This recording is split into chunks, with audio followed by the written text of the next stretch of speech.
Hi friends, ഇന്ന് ഞാൻ ഉണ്ടാക്കാൻ പോകുന്നത് ബീൻസ് തോരനാണ്. നല്ല ടേസ്റ്റി ആയിട്ട് സിമ്പിൾ ആയിട്ട് എങ്ങനെയാണ് ബീൻസ് തോരൻ ഉണ്ടാക്കുന്നതെന്ന് നോക്കാം. അതിനായിട്ട് ഞാൻ ഇവിടെ ഒരു 250 ഗ്രാം ബീൻസ് എടുത്തിട്ടുണ്ട്. അത് നല്ലതുപോലെ കഴുകി ഇതുപോലെ നമുക്ക് കട്ട് ചെയ്തെടുക്കാം. ഇതുപോലെ തന്നെ കട്ട് ചെയ്യാൻ നിർബന്ധമൊന്നുമില്ല കേട്ടോ, നമുക്ക് ഇഷ്ടമുള്ള രീതിയിൽ കട്ട് ചെയ്തെടുക്കാം. ഞാനിപ്പോൾ ചെരിച്ചാണ് കട്ട് ചെയ്യുന്നത്. കാണാനും നല്ല ഭംഗിയാണ്. അതുപോലെ തിന്നായിട്ടാണ് കേട്ടോ കട്ട് ചെയ്തിട്ടുള്ളത്. ഇനി അതോട് മാറ്റി വയ്ക്കാം. അതിനുശേഷം ഒരു പാനിലേക്ക് 1 ടേബിൾ സ്പൂൺ വെളിച്ചെണ്ണ ഒഴിച്ച് കൊടുത്ത് ചൂടാക്കിയിട്ട് ഒരു 3 വറ്റൽമുളക് ചെറിയ പീസുകളായി കട്ട് ചെയ്തതും 2 തണ്ട് കറിവേപ്പില ഉരിഞ്ഞിട്ട് കൊടുക്കുക. പിന്നെ ഒരു 8-9 വെളുത്തുള്ളിയും ഒരു 3 പച്ചമുളക് കട്ട് ചെയ്ത് ഇട്ട് കൊടുത്തിട്ട് ഒന്ന് മൂപ്പിച്ചെടുക്കണം. അതൊന്ന് മൂത്ത് വരുന്ന സമയത്ത് അതിലേക്ക് ഒരു 10 ചുവന്നുള്ളി കട്ട് ചെയ്തിട്ട് കൊടുക്കുക. എന്നിട്ട് മീഡിയം ഫ്ലെയിമിലിട്ടിട്ട് ഈ ചുവന്നുള്ളി ഒന്ന് വഴറ്റിയെടുക്കാം.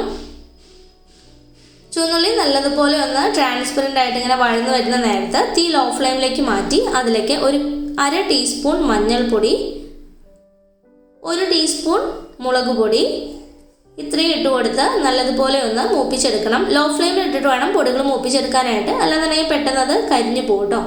അപ്പോൾ ലോ ഫ്ലെയിമിലിട്ട് പൊടികളെല്ലാം മൂത്ത് വന്നതിന് ശേഷം നമ്മൾ അരിഞ്ഞു വെച്ചിട്ടുള്ള ബീൻസ് ഇട്ട് കൊടുക്കുക. പിന്നെ അതിലേക്ക് ആവശ്യത്തിനുള്ള ഉപ്പ് ചേർത്ത് കൊടുക്കണം.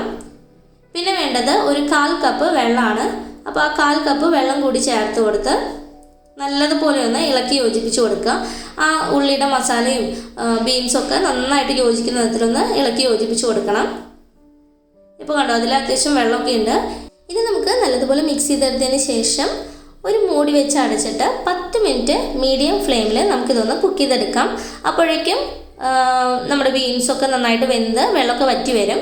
അപ്പോൾ ആ നേരം കൊണ്ട് നമുക്കൊരു പാനിൽ 1 ടീസ്പൂണോളം വെളിച്ചെണ്ണ ഒഴിച്ച് കൊടുത്തിട്ട് ഒരു മുറി നാളികേരം ചെറുകിയതും കൂടി ചേർത്ത് നന്നായിട്ട് ഒരു ഗോൾഡൻ കളർ ആവുന്നത് വരെ ഒന്ന് വറുത്തെടുക്കണം കേട്ടോ. അപ്പോൾ നാളികേരം ഞാനൊരു ഗോൾഡൻ കളർ ആവുന്നത് വരെ വറുത്തെടുക്കുകയാണ്. ലോ ഫ്ലെയിമിലിട്ടിട്ട് വറുത്തെടുത്താൽ മതി, പെട്ടെന്ന് അത് കരിഞ്ഞൊന്നും പോകണ്ട. അപ്പോൾ നമ്മുടെ നാളികേരത്തിൻ്റെ കളറൊക്കെ ചേഞ്ച് ആയിട്ട് ഒരു ഗോൾഡൻ കളർ വന്നിട്ടുണ്ട്. അപ്പോൾ 10 മിനിറ്റ് കഴിയുമ്പോൾ നമ്മൾ ബീൻസിൻ്റെ മൂടി ഓപ്പൺ ചെയ്യാം. അപ്പോൾ വെള്ളമൊക്കെ വറ്റിയിട്ട് ബീൻസ് നന്നായിട്ട് കുക്കായി വന്നിട്ടുണ്ട് കേട്ടോ. ഇനി അതൊന്ന് ഇളക്കി കൊടുത്തതിന് ശേഷം നമുക്കതിലോട്ട് നമ്മൾ വറുത്ത് വെച്ചിട്ടുള്ള നാളികേരം ചേർത്ത് കൊടുക്കാം.